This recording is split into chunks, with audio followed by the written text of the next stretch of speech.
3 o'clock position as the blue Protoss. This is Spider Ash. And his opponent, he'll be playing as the red Protoss. This is Tyloo Jin. And this is a really nice map, I think, for PvP only.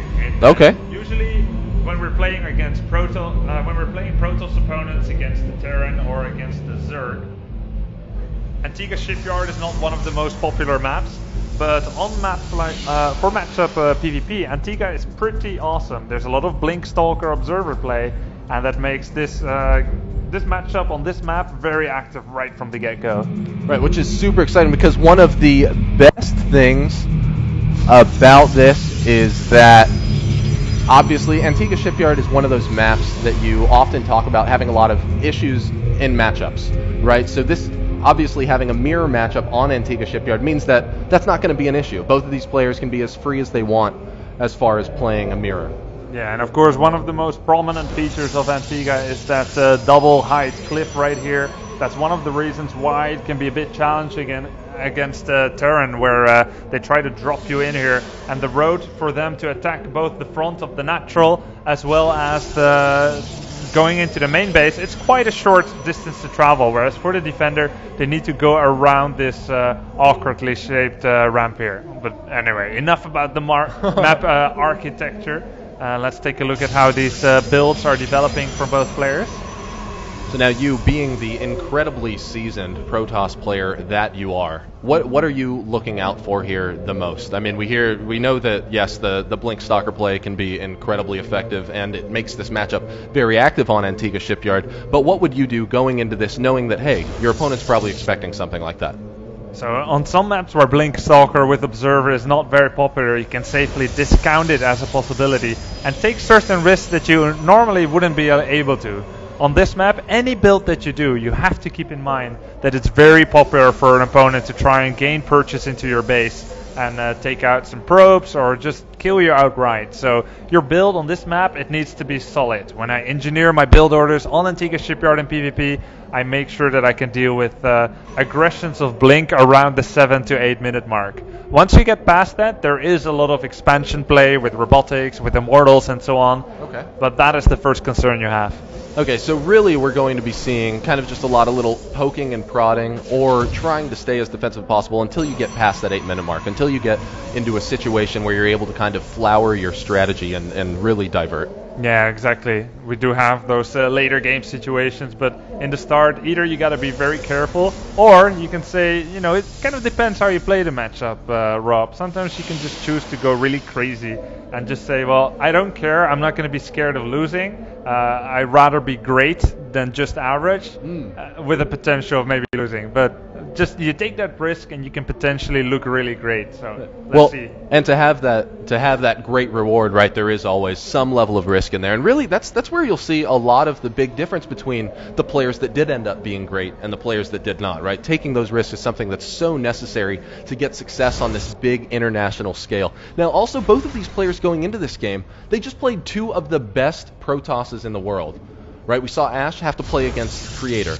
Creator won the WCS Korea National, right? So that's already pretty nutty. The lineup at that event was wild. And Seed, GSL champion, right? So you're expecting that, hey, you're coming into this game, maybe I'm going to be one step ahead of my opponent. Maybe I learned some things from my previous match, and this is going to be a bit easier for me. Yeah, it's exactly as you said. That's a pretty nice warming up. Oh, what's going on here? We see the Stalkers going into the base. This is quite unusual. He gets force fielded, which means that he will be committing all of those Stalkers to this attack. All he did is kill a Zealot, and he's going to lose all the rest of 3 of his Stalkers. In exchange, he gets some information, and what does he see? He sees that it's a total of 3 gateways and a robotics with a very quick blink. So that is something, but those are losses that you can't really afford on a razor-sharp matchup like PvP Antigua.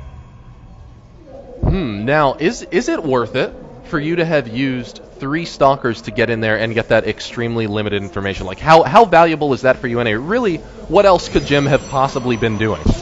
I really don't think it's worth it. I mean, he just sees a confirmation of the most standard build on this map. It's never worth it to commit 3 Stalkers. 2 would have done the same job. 1 might have done the same job, and it would even have been better to just say, well, I'll just do like a standard build and don't end up losing so much. Look at the units lost stat. Yeah, that's massive, right? He's already lost 750 resources. And really the big difference between them is just those 3 Stalkers. Now this means that Jim is just so far ahead as far as that unit count is going to go, because as you're more than aware, PvP so many times comes down to just losing a couple of those units, and oh man, the Observer was in place. It did allow Jim to blink up into the base now, and we can see him just destroying Ash's Stalkers left and right. Just imagine how much more valuable it would have been if Ash had 3 more Stalkers there, but no, he doesn't, and Jim is now able to move in for the killing blow. Yeah, and that looks like it's gonna be it with that Immortal going down. Of course, it's great against Stalkers, but by itself, it isn't worth that much. There we go with the GG. Spider Ash will yield this first game here against Tyloo's Jim. Here on Daybreak, this is, in the lower left-hand corner of the map, leading the series 1-0, Tyloo Jim. And that is a pretty quick gateway. Oh, that's actually a super quick gateway. Yeah, I'm pretty sure. Is it 12? I'm pretty sure it was a 10 gateway. Yes. Yeah. That makes sense. If we 75% and he's only built 1 more probe? Oh. Yeah. Yeah, definitely. That was a 10 gateway, and we're gonna have to wait and see if Jim is gonna scout early or not. If he does, it's gonna be like a 3-gate pressure, and if he doesn't, he would have money for a 4-gate, possibly. Oh, Now, okay. I already said on the other stream before, there's actually no reason to go scout for proxy gate when you're going 10 gate anyway. You have your first zealot that early that you don't even need to have pre-warning, but I guess you would still feel good knowing about it in advance, so he still decides to go through the motions, see whether there might be any proxy gate stuff going on, and that's going to give him information. And at this point, having measured out his opponent, Ash, I think he has found him to be a bit wanting. And then he has decided to just... What a beautiful choice of words. Thanks. I saw it in a TV show. It's very good. There was a... and never mind. It's just nerdy stuff. Actually, it's from that movie with... who's that guy who plays the Joker? In, Heath Ledger? Yeah, it's with him in some Knight's Tale movie. They're like, you've been measured and found wanting. That's good. Anyway. I've heard that line. Yeah. Jim is going to throw up 2 gateways at least, maybe 3. Let's see what he's going to do. And he's going to pile on the pressure. Going to go for warp-ins around the 5-minute 30 mark. Okay. For Ash, it would be completely essential for him to sniff this out. However, if we take a look at his vision, Rob. He's not able to sniff this out, man. He has not gotten out there, has not worried about scouting one little bit, and so that means that Jim is actually just going to be light years ahead of him. And as a matter of fact, Ash only has those 2 gates out there. I don't know that there's really any way to stop this at this point. Yeah. Like, what can you do to stop this? The good thing for him is that he's chrono boosting those Stalkers out. That's going to help, and he's going to try to maybe zone out these opponent's units, maybe take down those pylons. And this is something that might help. I think he has a pretty clear idea what's going on. Pylons that early, he has to try and take them down with the probes. However, if the probe is still there, he can just keep throwing up more pylons. And this is a lot of mining time being lost by Ash. And there we go with the first warp in at 525 already. But what is that HP on that pylon? Oh, wow, no, that pylon is not going to be going down. And Ash just also has not had the money to follow up on his production, right? Like, exactly. He has not had any of those probes up in his main. The only way that is worth it with the probes is if he actually kills all the pylons. Right.